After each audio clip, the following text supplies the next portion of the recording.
know? Like, really? I almost ate first, and then I thought, no. Nah. Yeah. Yeah, so anyway, yeah, we just recorded that. But anyways, I'm Caesar. I'm Grace Morning. Okay, and we wanted to share with you guys the story of how we met. Yeah. Yeah, so we're all kind of so we all started a long time ago. Maybe not that long. It's been a while. It's been 12 years, imagine. Yeah, we've been married for 12 years. Yeah, so we used to go to the same church. Believe it or not, we were actually at the same school. But we didn't know each other in school. She was a Christian, and let's just leave it there. It was not. Yes, she was a church girl, and I was not. But then I became a Christian in 1999, and I moved to this neighborhood and this church, and so in the same worship team. Yeah, it was in the Southwest, if you know what that is. But yeah, so one day we were at worship rehearsal, and one of our worship director asked a question, and he said, "Is anyone, amongst you seeing someone?" And I said, yes, I am, because I was at the time. Yeah, but I thought, I thought when I became a Christian that God had saved me from school girls. So when he asked that question, I was like, is this man born again? Is he even serious? And how can he even ask such a question? But then she said yes. And so when she said yes, she was telling the story of this guy, and she was thinking about marriage. And I looked at her and I thought, wow, that's a really beautiful girl. Imagine that. Yeah. So anyways, so in the same church, and she was seeing someone, and I went home smitten. I was just like, man, if only this girl. But then she's seeing someone, and this guy that she was seeing was an upstanding guy. And if you know anything about me, I had like earrings and a nose ring, and I had dreadlocks and all that kind of stuff. So yeah, and she was looking like this, just like this. Ta-da! Beautiful like that, royalty, gracious, all that kind of stuff. So I just think it would never work. But there was something that we had in common, which was we both wanted to serve God. At the time, I wanted to go and serve God through Youth with a Mission, or YWAM. And she was also thinking about the same thing. But then she couldn't go. She couldn't join the mission team and all of that because she was working, and her family thought her quitting her job in order to go and serve God, wherever, live a career in the bank. So they thought it wasn't sensible, but for me, I had nothing to lose, My job was nothing to write home about, but it was a job anyways. But but anyway, that's another story. But yeah, so I left my little job and I went to serve God, and I went to do a discipleship training school with Youth with a Mission. And then after my discipleship training school, they asked me to go, and if I was interested in going to Australia to do an internship with YWAM Melbourne. And and I was just about to leave to go to Zimbabwe to go and get my visa, because we didn't have an embassy in Lusaka where we live right now. And so, and just before I left, I'd actually met her, and I invited her for an ice cream,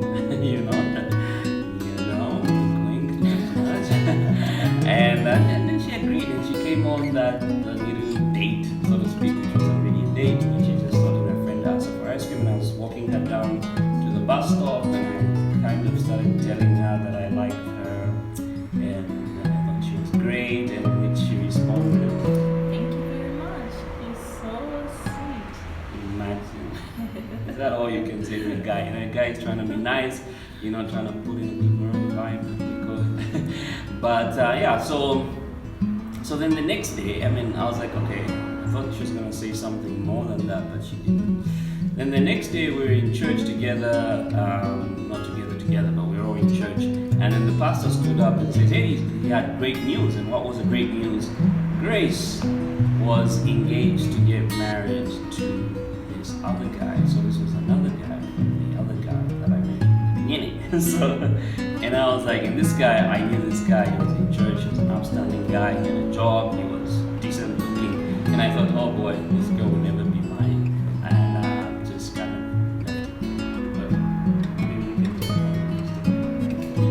Yeah, well, one of the interesting things was that I was going through different phases in my life, and at this point, I was getting more serious with God and getting to know Him better.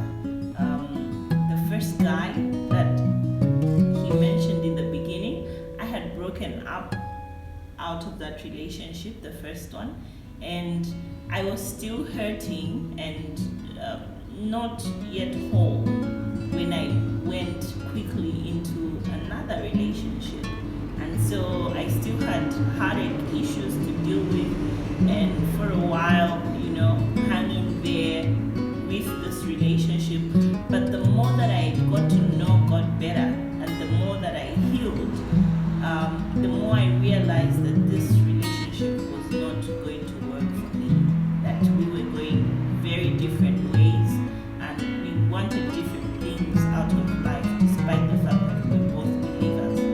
And so they actually had an argument, and some deep discussions with this guy before we met with the pastor. Along the way, he invited us home and, go to ask us questions, and before we know it, he's announcing to the whole church that we're an item and that all the guys should stay away. Yeah, that is something. There you go. So,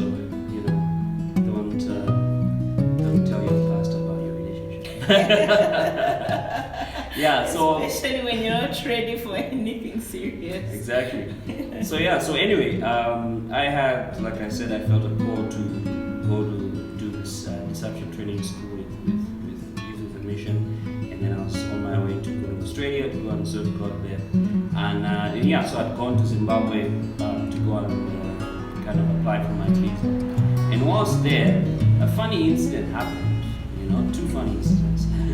One was that I felt God wake me up at least twice whilst I was there, like in the middle of the night. I just ran out of sleep, and then I felt a nudge to say that I needed to pray for grace. And I was kind of like, oh, why am I praying for grace? And I felt the Lord telling me that she was going through some stuff, and that she was going through, just needed to make a very difficult decision. And my thinking was, why are you waking me up? Why don't you wake that guy up? I'm sure she's not my girlfriend. But I prayed for her, kind of a really quick prayer, like, okay, God, please help her, whatever she's going through, blah, blah, blah, and but it happened like twice, and I prayed for her the next time as well.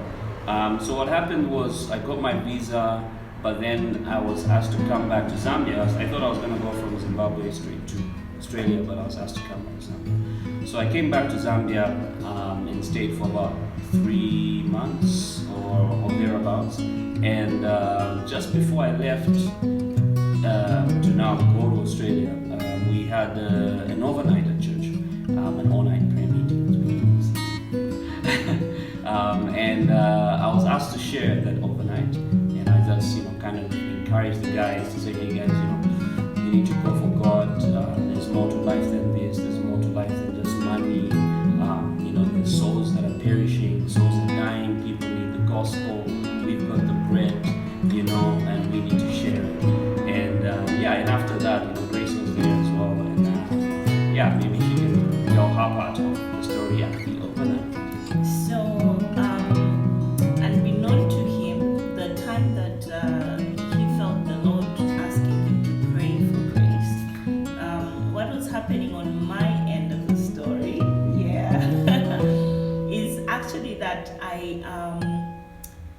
I had to make two decisions. There were two decisions that I was battling with. The first one being that I was very uncomfortable in this relationship. With every passing day, I was feeling like I was suffocating, and I needed to just get out of it, you know, because what I had begun to know about God and His purpose for my life, and just the things that He was doing and where I felt He was leading me, this gentleman was not going, you know. So I felt more and more that I needed to just back out and maybe start afresh or just be alone, you know. And at the same time, one of my very good friends introduced me to a certain book by, I forget his name, I think it was Boy Meets Girl or something like that.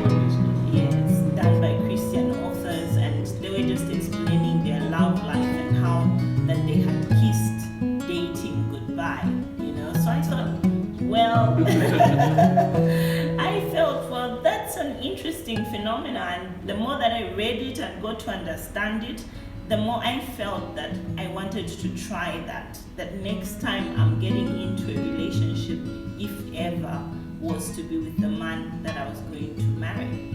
So that was the first decision that I was battling with. Should I stay in this relationship? Because if I leave, what will people think of me? Remember that a big announcement had already been made in the church concerning us, so that was a bit tricky. And the other decision was that I felt like I needed to quit my job and go and pursue God in missions, go to a foreign land, you know, carry out missionary work, evangelism, and so forth. So those were the two decisions that I was battling with. By the time of the overnight, I had actually broken up with the gentleman that I was in a relationship with. I think it was still pretty new, maybe a month or so after, you know, was when we went into the overnight. And at this overnight, I heard somebody on fire and, you know, really preaching the word of God, and, you know, he was really exciting the crowds, and what he was saying had a lot of substance. So I thought, who's preaching? And somebody says, it's Sizwe. I'm like, what? Let me go see it for myself. So I went around and, you know, just made my way into the crowd, sat down somewhere in the corner where he couldn't see me. But I heard and I watched and I said, oh wow, I actually didn't know this guy was this deep. Really did. Yeah, I'm like, God, wow. Too bad he's leaving, you know. Yeah. And so if I can just back up a little bit. So just before the overnight, one of our mutual friends, a precious name, came to, you know, the mission station, the Y1 base, and she found me there, and she was kind of asking me questions about relationships. She's like, dude, I've known you for like 2 years, you know, and ever since I've never seen you with any girl, you know, in a relationship, you know, are you okay? You know? And I was like, well, I'm okay, straight, I'm fine, you know, I don't think I have any problems in that area. But then she's kind of like, but who are you seeing? Are you seeing anyone? Are you not? Like, what's really going on? And I told her, well, I do like someone, but you know, they're seeing somebody, and so it's just not gonna work. So maybe if I go to Australia, I may find a chick there, you know. But and so yeah, so she kind of started quizzing me a bit more and saying, okay, so who's this girl that you like? And she was a friend of hers as well, and they had like 2 other friends in that circle of friends, and so she went through, you know, the other girls and like, wow, this one, and it's like, no, you can't get on with that one, you guys will kill each other. I'm like, yeah, no, that's not gonna work. And then she went to the other friend, and it's like, her, well, you're just too similar, you know, I don't think it'll work. And then she says, it's Grace. Ka-ching. And I was like, well, yeah,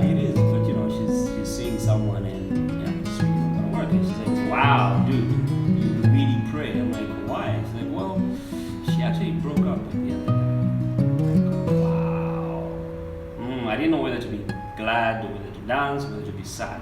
And then she said, well, but don't ask her out because I think it's been a really difficult relationship, and I think she needs time to heal, so don't ask her out. So that's how, when I went to the all-night prayer meeting and stuff, I really was looking forward to seeing her, because I was just had like 2 or 3 days to go before I left Zambia to go to Oz for like 2 years.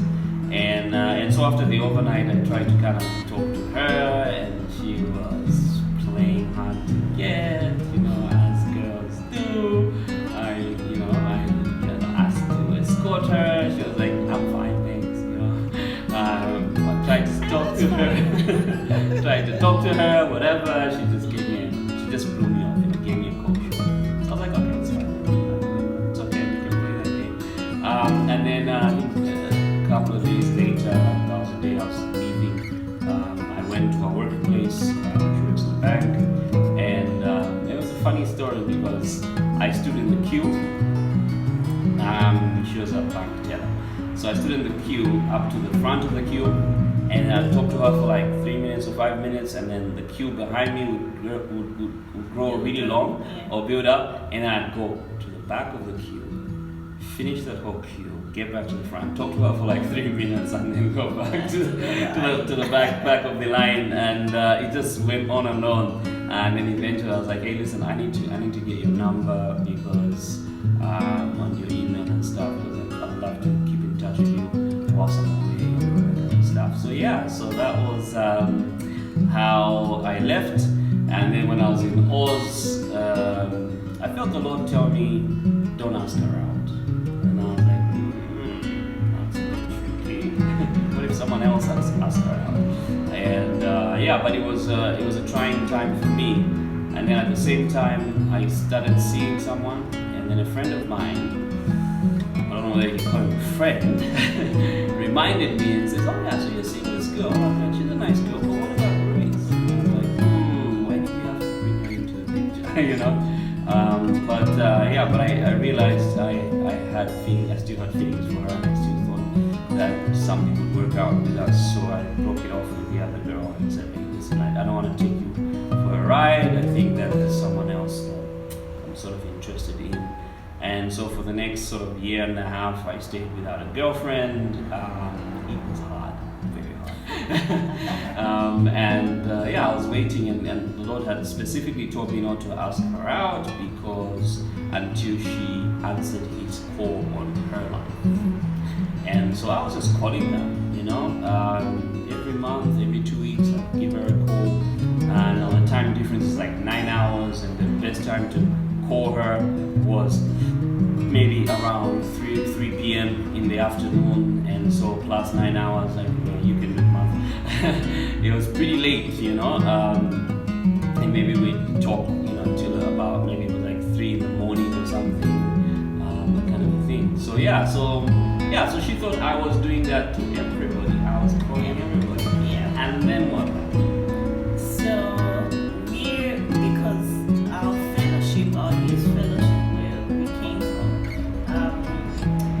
Lost a number of guys and girls. They traveled out. You know how growing up is sometimes, and a number of them would call back, and each time they'd call, they'd speak to every one of us. Like me and my girlfriends would all take turns speaking on the phone to the people that had traveled out, and from time to time I'll get a call from him, and I thought he was calling the others too, So this afternoon, we spent an afternoon at our place, just hanging out as the girls, and then people started asking about the other people that had left the fellowship, how were they doing and things like that.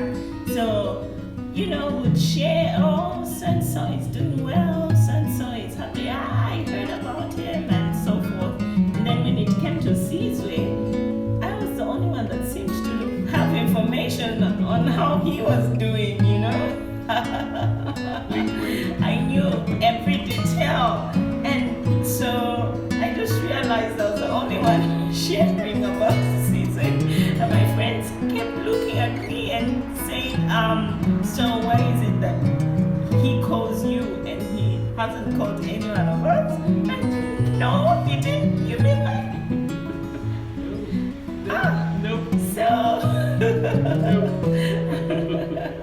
that was something, that got me wondering and thinking. So could there be something, like, is there more to this story than that I can tell? So the next time that he called, and sure enough, he did call.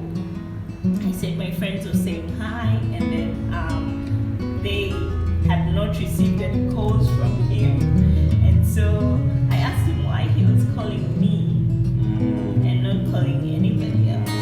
Like, what were your intentions? Like, Well, as regards my not calling you, or my calling you and not calling everyone else, well, so I had kind of made that agreement with God that I wouldn't tell her. I wouldn't ask her out, ask her to have a relationship with me until she had sort of answered God's call on her life. So I really wanted to know whether, and I think I had an idea what answering God's call on her life was. She still wanted to serve God on the mission field, and maybe you can just say a little bit about that. Yeah, so I finally made the second decision that I had been battling with for some time, and this was to quit my job and go and serve the Lord. So I put in my resignation. He actually called me on the day of my send-off party, and I couldn't talk to him for a while because I was quite busy. But yes, he did answer the Lord's call on my life. I quit my job, which was the biggest thing I think that I had ever done at the time. It required me to be very brave, but not relying on my own strength, because I had none at the time, but just to put my trust in God and believe that He would carry me through. So Yeah, so she had quit her job and was going to Zimbabwe at the time to go and do a discipleship training school with the commission. And so so when she asked me that question, I said, well, I kind of can't tell you. But she says, nope, you've got to tell me. I need to know why you've been calling only me and no one else. So it's kind of she can be a bit pushy sometimes. So I said, listen, I'll call you back. So I hang up on her, went to talk to my roommate, and I was kind of like, hey, listen, man, this is kind of what's going on. This girl is asking me to tell her, but I kind of felt like I told God that I wouldn't tell her until this and that happened. And so my friends asked me and said, has she answered God's call in her life?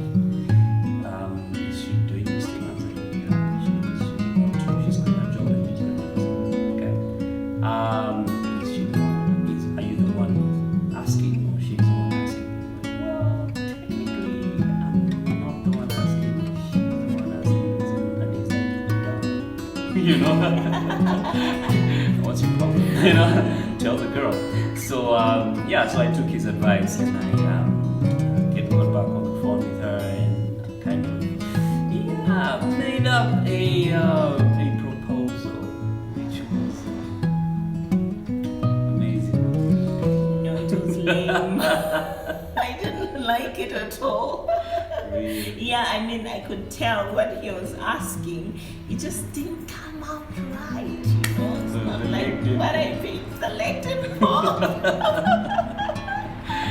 Well, anyways, so I was put on hold for a week.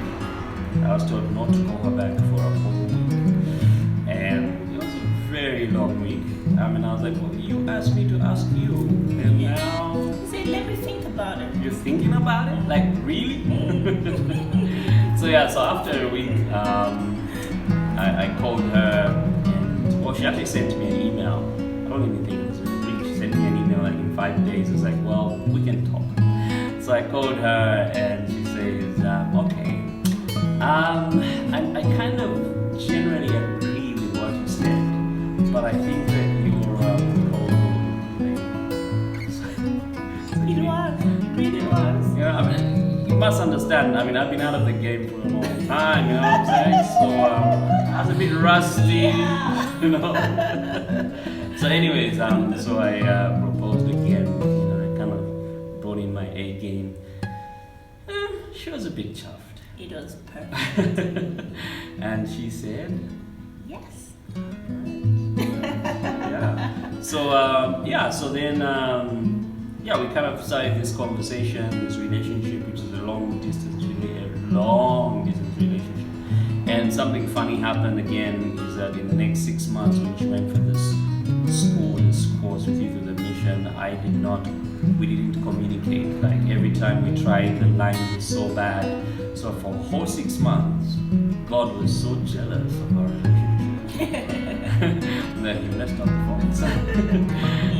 But yeah, it was communication. Yeah, it was good for her to sort of just spend time focusing on God and not be distracted. So we'll obviously tell you more about the lessons that we learned through this whole process. Just look out for the next video. But then I came back after my 2 years was over. I came back to Zambia, and she had also come back from Zimbabwe and had spent some time in Botswana and things like that. So came back and we started our relationship. Now, kind of getting to know each other a bit more, and I proposed officially. She agreed. I put a ring on that finger. Went down on 1 years knee. later. No, I think I proposed pretty early. But then the family wasn't. We're pretty young. Yeah, we were pretty young. I mean, we're still pretty young, But we were worse. We were like, what? I was 26 or 20. I was 25, and she was like 23 or something. And in Africa, that's pretty early. So the family says, nah, we don't really know. This guy still got dreadlocks. He looks like he's not very serious with life, and he's a missionary. Really? What's he gonna feed you? Prayers. So it took 2 years, and then one day,